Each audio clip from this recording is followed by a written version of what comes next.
దేశం జోలికి వస్తే మీరు ఖండిస్తారు, దైవం జోలికి వస్తే మేము శిక్షిస్తాం. దేశం జోలికి వస్తే మీరు ఖండిస్తారు, దైవం జోలికి వస్తే మేము శిక్షిస్తాం. ఈ భాషలో చెప్పాలంటే సర్జికల్ స్ట్రైక్. సూపర్ మా సినిమా మాత్రం సూపర్, చాలా చాలా బాగుంది. డైలాగులు అయితేనేమి, బాలకృష్ణ గారు అఖండ 2 తాండవం ఆ గెటప్ లోనే ఉందండి. ఆ భయంకరమైన గెటప్ నేను వేసినది ఆయన 100% అయితే నేను 1% నేను అంత గాంభీర్యంగా ఉందన్నమాట.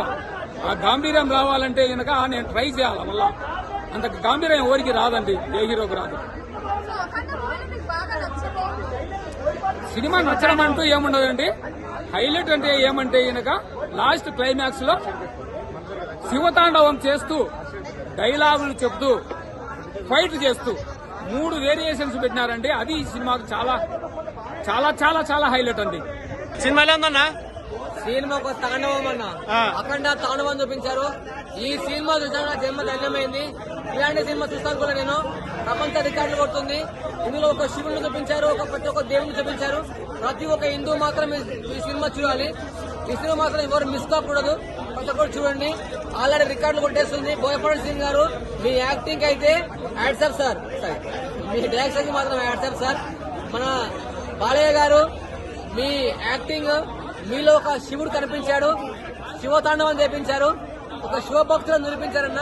ఈ సినిమా మాత్రం ఇలాంటి సినిమా మీరు చూసుకుంటారు. ప్రతి ఒక్క ఫ్యామిలీ సినిమా చూడాలి. రికార్డులు కొడుతుంది. Super duper hit. డైలాగా కాషాయం ధరించిన ఆ దేశం చూడు, త్రిశూలం పట్టిన ఆ దైవం చూడు, విధిని ఎవర్రా ఆపేది. ఇంకొక డైలాగు, ప్రపంచంలో ఏ దేశం వెళ్ళినా కనిపించేది ఒక మతం, ఈ దేశంలో కనిపించేది ధర్మం, సనాతన హైందవ ధర్మం. అన్న ఇంకొకటి, మనం ఇన్ని మాట్లాడుకున్నాం కదా, బోయపాటి సినిమాలో నువ్వు ఏడుస్తావని ఎప్పుడైనా అనుకున్నావా?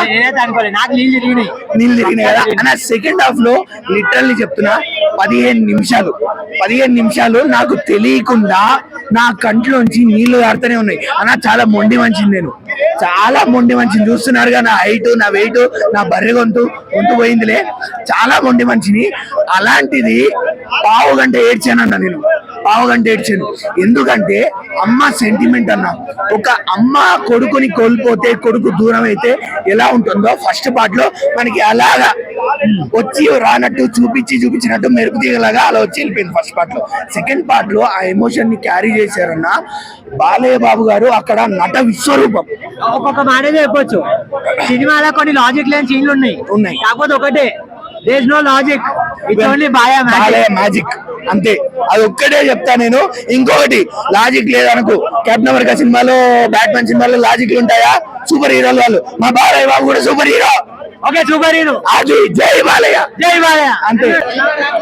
అఖండ సినిమా చాలా బాగుంది. అఖండ 2 తాండవం చాలా బాగుంది సినిమా. మీకు ఒకవేళ దేవుడి మీద నమ్మకం లేకపోతే డెఫినెట్ గా ఒకసారి చూడండి. మీకు కూడా ఒక క్వశ్చన్ రేజ్ అవుతుంది, నిజంగానే దేవుడు ఉన్నాడేమో అని చెప్పేసి మీకు ఆ క్వశ్చన్ రేజ్ అవుతుంది మీ మైండ్ లో. అండ్ డైరెక్షన్ పరంగా చాలా బాగుంది సినిమా. మీకు సినిమా రన్ అవుతున్నంత సేపు మీకు ఎక్కడ బోర్ కొట్టదు, ఎంటర్టైన్ అవుతూనే ఉంటారు. మీకు ప్రతి సెకండ్ ఒక హై ఉంటుంది. అట్లా అని చెప్పేసి ఇది ఒక కమర్షియల్ మూవీ కాదు, ఒక మంచి సినిమా. మీకు ఎలివేషన్స్ ఎక్కువ కనిపిస్తాయి అనిపించినా కూడా అలా ఏమి ఉండదు. మీరు కంటిన్యూస్ గా ఆన్ స్టోరీ ఉంటుంది, ఎక్కడ అవుట్ ఆఫ్ ద బాక్స్ వెళ్ళాలి. బీజిఎం కూడా చాలా బాగుంది. ఆ బీజిఎం వల్ల మీరు ఇంకా మూడ్ లోనే ఉంటారు, సినిమా మూడ్ లో. లిటరలీ నాకు సినిమా అంతా గూస్ బంప్స్ ఉన్నాయి. చాలా బాగుంది సినిమా. డెఫినెట్ గా అందరికీ రికమెండ్ చేస్తా. ఈ సినిమాలో మన సనాతన ధర్మ గురించి, మన దేశ గొప్పతనము, శివుని గొప్పతనము, A to Z అన్ని చెప్పారు. 2025 ఇస్ ద బెస్ట్ ఎండింగ్ ఈ సినిమాతో. చాలా నాకైతే కంపేర్ చేయబుద్ధి కాదు. Like part 2, Akhanda part 2 is the best అనిపిస్తుంది. సపరేట్ చేయడమే బెటర్, కలిపి కాదు. అఖండ పార్ట్ 2 ఇస్ సపరేట్ మూవీ, చాలా బాగుంది.